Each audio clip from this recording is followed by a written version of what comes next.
விளையிற பூமியடா விவசாயத்தை பொறுப்பா கவனிச்சு சீரோமடா உண்மையா உழைக்கிற நமக்கு எல்லா நன்மைகளும் நாடி வந்து கூடுதடா.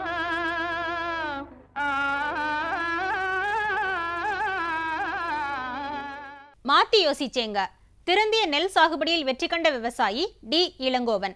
இவர் திருவள்ளூர் மாவட்டம் பூந்தமல்லி வட்டாரம் வெங்கடாபுரம் கிராம விவசாயி ஆவார். இவர் 25 வருடங்களாக பாரம்பரிய முறையில் நெல் விவசாயம் செய்தார். பின்னர் திரூர் வேளாண்மை அறிவியல் நிலைய ஆலோசனையின் பேரில் திருந்திய நெல் சாகுபடியில் புதிய தொழில்நுட்பங்களை புகுத்தி உர மேலாண்மை, நீர்ப்பாசனத்தில் நீர்மறிய நீர்க்கட்டி, கோனாவீடர் களைக்கருவியை கொண்டு களைகளை கட்டுப்படுத்தி 1 ஏக்கருக்கு 30 மூட்டைகள் வரை திருந்திய நெல் சாகுபடியில் மகசூலை ஈட்டி தன் வாழ்வாதாரத்தை பெருக்கிக் கொண்ட இவரின் அனுபவங்களை நம்மிடம் பகிர்ந்து கொண்ட போது,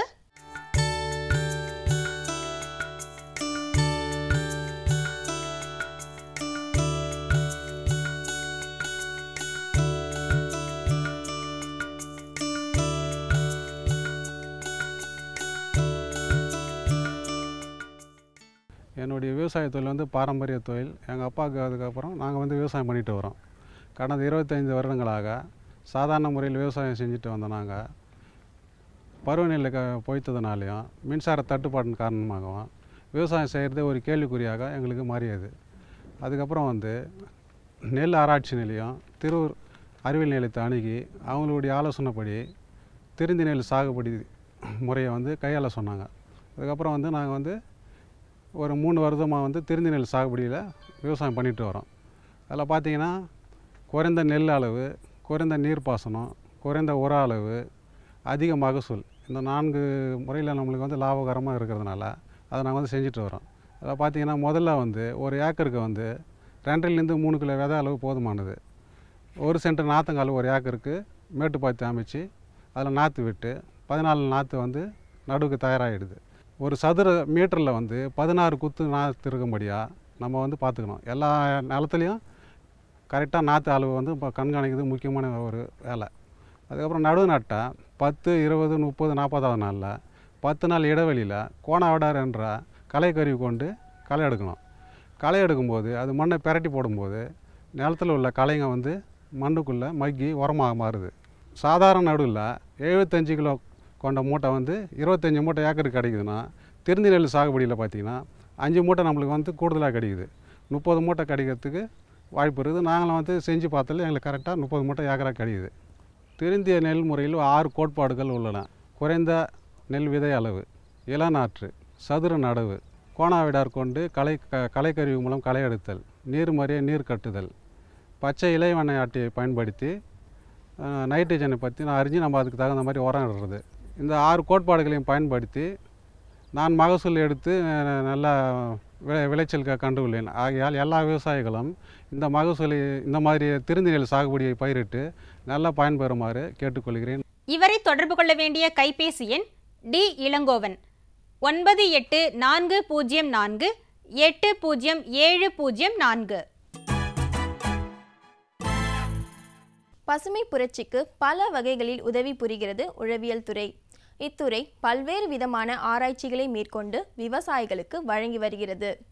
இத்துறை பல்வேறு பிரிவுகளை சேர்த்து கொண்டு விவசாயிகளுக்கு மாற்று பயிர் திட்டம், பாசன நீர் நிர்வாகம், நீர் மேலாண்மை, உர மேலாண்மை, கலை மேலாண்மை ஆகியவற்றை வழங்கி வருகிறது. இதனால் விவசாயிகள் அதிக அளவில் மகசூல் பெறுகின்றனர். இப்பொழுது இத்துறையின் பணிகள் குறித்து கோவை தமிழ்நாடு வேளாண்மை பல்கலைக்கழகத்தின் உழவியல் துறையின் பேராசிரியர் மற்றும் தலைவர் முனைவர் என். அசோக் ராஜா அவர்கள் விளக்கம் தருகிறார்.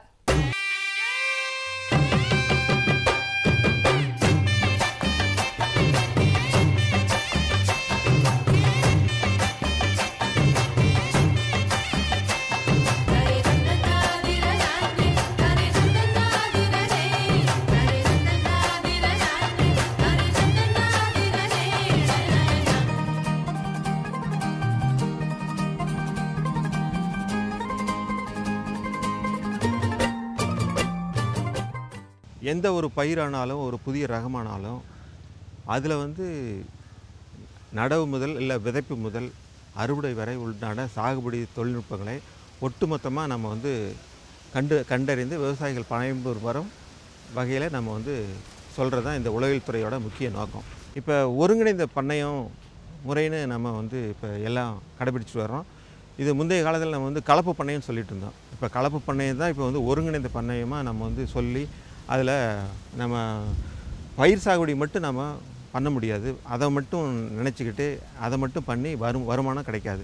அந்த பயிர் சாகுபடியோடு சேர்ந்து அதனை சார்ந்த ஒரு கால்நடை தொழிலில் கூட இணைச்சி செஞ்சோம்னா நம்மளுக்கு ஆண்டு முழுசும் வருஷம் முழுசும் நம்மளுக்கு ஒரு நல்ல வருமானம் கிடைக்கும்.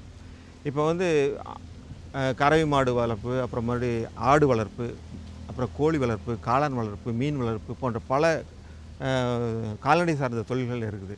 கறவை மாடுலேருந்து மேலும் வந்து சாணி எரு கிடைக்குது. இந்த சாணி எரு ஒன்று நம்ம சாணி குழி எருக்குழியில் நம்ம போட்டு அதை மக்க வச்சு அதை எருவாக நல்ல மக்கின பின்னால் எருவாக போட்டு பண்ணலாம்.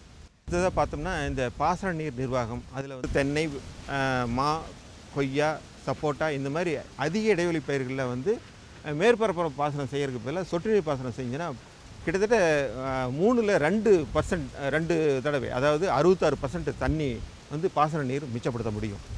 அப்புறம் வாழை, பப்பாளி இந்த மாதிரி பயிர்களையும், அப்புறம் வந்து வயல்வெளி பயிர்களில் வந்து பார்த்தோம்னா கரும்பு, மல்பரி, மக்காச்சோளம் போன்ற பயிர்களையும் வந்து சொட்டு நீர் பாசனத்தை வந்து கடைபிடிச்சு வந்துட்டுருக்கோம். இந்த சொட்டு நீர் உரப்பாசனம்னு சொல்லும்போது இந்த பயிர்களுக்கு எந்தெந்த வளர்ச்சி கட்டங்களில் எந்தெந்த உரங்களை நம்ம அளிக்கணும் அப்படின்ட்டு சொட்டு நீர் உரப்பாசன அட்டவணை வந்து நம்ம ஒவ்வொரு பயிருக்கும் நம்ம தயார் பண்ணிக்கிட்டு இருக்கிறோம். அந்த உர அட்டவணையை நம்ம ஃபாலோ பண்ணும்போது அந்த பயிர் வந்து வெவ்வேறு வளர்ச்சி கட்டங்களில் எடுத்துக்கூடிய உர அளவுக்கு தகுந்த மாதிரி நம்ம சொட்டு நீரில் உரத்தை நம்ம அளிக்கும்போது உர உபயோகத்திறன் நம்ம அதிகமாகும். இப்போது ஒருங்கிணைந்த உர நிர்வாகத்தை பற்றி பார்க்கலாம். ஒருங்கிணைந்த உர நிர்வாகங்கிறது இப்போ ரசாயன உரம் மட்டும் போடாமல் ரசாயன உரத்தோடு பசுந்தாள் உரம், அப்புறம் வந்து இயற்கை அந்த சாண எரு, குப்பை, கம்போஸ்ட், தொழு உரம் இது மாதிரி இதையெல்லாம் வந்து இணைச்சி நம்ம போடும்போது நம்மளுக்கு பயிர்களுக்கு நம்ம போட்ட ஊட்டச்சத்துக்கள் முழுமையாக கிடைக்குது. திருப்பி ரசாயன உரத்தை மட்டும் நம்ம போட்டோம்னா மண்ணில் உண்டான கார அமிலத்தன்மை வந்து மாறுபடுது. இதனால் வந்து பயிர்களுக்கு நம்ம உரங்கள் போட்டாலும் அது முழுமையாக சென்றடைகிறதில்ல. இதற்காக தான் நம்ம வந்து ஒரு ஹெக்டரில் 12 டன் தொழு உரம் இல்லாட்டி கம்போஸ்ட்டு இல்லை மக்கின எரு இதை வந்து நம்ம போடுறதுக்கு பரிந்துரை செய்கிறோம். அதே போல் ரசாயன உரத்தில் வந்து 100% போடாமல் ஒரு 75% வரைக்கும் நம்ம போட்டு இந்த அங்கக உரம், இயற்கை உரம், இந்த ரசாயன உரத்தை ஒருங்கிணைச்சு நம்ம வந்து பயிர்களுக்கு கொடுக்கும்போது நம்ம வந்து ஊட்டச்சத்து அதிகமாக, மண் வளம் மேம்பட்டு பயிர்களுடைய விளைச்சல் அதிகமாகும். வேளாண் பெருமக்களே, இப்போது வந்து மாற்று பயிர் திட்டம் ஆல்டர்னேட் கிராப்பிங் பற்றி பார்க்கலாம். இப்போ வந்து நெல்லுக்கு பொதுவாக உங்களுக்கு தெரியும் தண்ணி அதிகமாக தேவைப்படுறதுனால நெல் பயிரை மட்டும் நம்ம வந்து போடணும்னு நினைக்காம அந்த தண்ணி தட்டுப்பாடு உள்ள காலத்தில் வந்து குறுகிய கால பயிர்கள், அதாவது ஒரு காய்கறி பயிர் இல்லை ஒரு பயிர் வகை பயிர்கள் இல்லை ஒரு மக்காச்சோளம், இது வந்து நெல்லுக்கு கிடைக்கக்கூடிய தண்ணியில் பாதி அளவு இருந்தால் போதும். கிட்டத்தட்ட 500 மில்லிமீட்டர் தண்ணி இருந்தால் போதும்.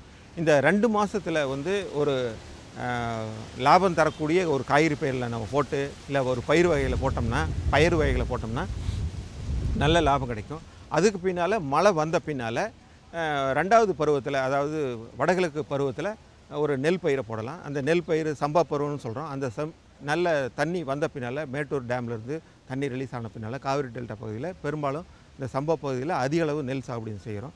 அதுக்கு பின்னால் வந்து ஒரு பயிர் வகைகளை நம்ம கோடை பருவத்தில் ஒரு 2 மாதத்தில் நம்ம செய்கிறோம். இப்போ வயல்வெளி பயிர்களில் உணவு உற்பத்தியை எப்படி நம்ம அதிகப்படுத்துறது அப்படிங்கிறத பார்க்கணும். இப்போ வயல்வெளி பயிர்களில் முக்கியமானது இந்த தானிய பயிர்கள், நெல், அப்புறம் மக்காச்சோளம், அப்புறம் வந்து எண்ணெய் வித்து பயிர்கள், அப்புறம் பயிர் வகைகள். இந்த பயிர்களில் வந்து அதிக அளவு நம்ம மகசூல் எடுக்கணும் அப்படின்னா இப்போ நல்ல உயர் ரகங்களை நம்ம தேர்வு செய்து பயிர் பண்ணணும். இப்போ வேளாண்மைக்கு முக்கிய சவாலாக இருக்கிறது வந்து ஆள் கிடைக்க மாட்டேங்குது, பண்ணைக்கு வேலையாட்கள் கிடைக்கிறதில்ல, அதே போல் தண்ணி தட்டுப்பாடு, இந்த 2ஐயும் சமாளிக்கணும். இதுக்கு வந்து பண்ணை இயந்திரவியலுங்கிறது இயந்திரமயமாக்கல் வந்து ஒரு இன்றியமையாதது. அதாவது நெல் பயிர் அப்படின்னு எடுத்துட்டோம்னா அதில் வந்து நெல் நடவுலேருந்து அறுவடை வரைக்கும் எல்லா வகையான இயந்திரங்கள் இருக்குது. நெல் நாட்டு நடவு இயந்திரமும் இருக்குது. இதில் வந்து முக்கியமாக வந்து வரிசை வந்து 8 வரிசை இல்லை 6 வரிசை நடவு இயந்திரங்கள் வந்து இப்போ உபயோகத்துக்கு வந்துருக்கு. இப்போது உளவியல் துறையில் பல்வேறு சாகுபடி தொழில்நுட்பங்களுக்காக பயிற்சிகள் நம்ம கொடுத்துட்டு வரோம். குறிப்பாக வந்து நீர்ப்பாசனத்தில், சொட்டு நீர் பாசனத்தில் முக்கியமான பிரச்சனை என்னென்னா வந்து அடைப்பு, அந்த சொட்டிகளில் அடைப்பு. அந்த சொட்டிகளில் இருக்கிற அடைப்பை வந்து சால்ட்டுனாலையும் இல்லை வந்து பாக்டீரியானாலையும் ஏற்படுது. இதை வந்து நம்ம எப்படி அமிலம் கொண்டு இல்லாட்டி வந்து குளோரின் கொண்டு இதை நம்ம நிவர்த்தி அதாவது அடைப்பை வந்து அகற்றலாம் அப்படிங்கிற பயிற்சிகளை நம்ம கொடுக்குறோம். சொட்டு நீர் பாசனத்தை போட்டது இல்லாமல் பராமரிக்க தெரியணும். பராமரிக்கக்கூடிய பயிற்சிகளை நம்ம எப்படி வந்து விவசாயிகளுக்கு எளிதில் புரிகிற வகையில் அவங்களே செய்கிற மாதிரி பயிற்சிகளை நம்ம சொல்லித்தரோம். அதே போல் ஊட்டமேற்றிய தொழு உரம் எப்படி வந்து தயார் பண்ணுவது, ஏன்னா வந்து எருவோட சூப்பர் பாஸ்பேட் உரத்தையும் சேர்த்து நல்ல மக்கின பின்னால் ஊட்டமேற்றிய தொழு உரம் நம்மளுக்கு கிடைக்குது. இதனால் வந்து பயிருக்கு சத்துக்கள் முழுமையாக போய் சேருது.